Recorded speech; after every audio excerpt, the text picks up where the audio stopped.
In that meeting, the Kajiado meeting I attended. Next week I'm hosting all those MPs in my house in Runda in Nairobi.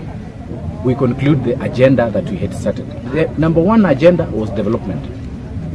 In Lugari, I gave Tarbo Sekendu Road, they have allocated only 50 million and the cost of that road is 2.5 billion. So they need to increase the budget allocation. And you can only increase the budget allocation when you are negotiating with the person who signs the warrant of expenditure.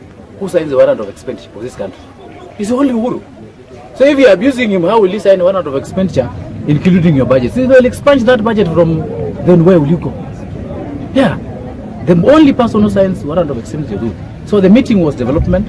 Secondly, the meeting discussed how to put our sons who are in parliament in positions. Because we knew they are exiting Washiali. And we discussed at that meeting and agreed that if Washiali exits from majority whip, we give it to the neighboring. That is Wangwe. Then we said Ford Kenya, ANC and ODM should at least negotiate with Uhuru. They get one departmental slot, chairmanship position or vice chairman's position. We agreed on Ben Shinali to be vice chairman of budget committee.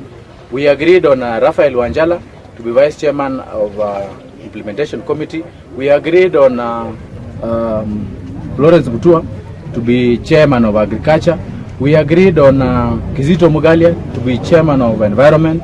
And we agreed on Omunyinyi to be chairman of energy committee. And I chaired that subcommittee and I read out those names the way I'm telling you. So was that a meeting of undermining anyone? If somebody came out and said, oh, there are leaders leading, then that is their own problem.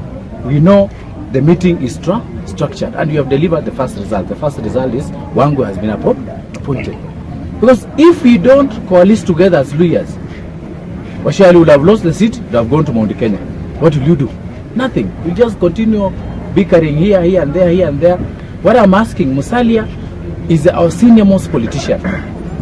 He's our father. Musalia should reach out to Oparanya.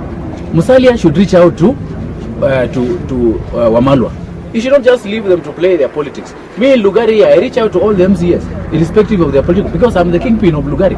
I'll call the MCA and tell him, let's work together. So I'm just appealing to Musalia to reach out on this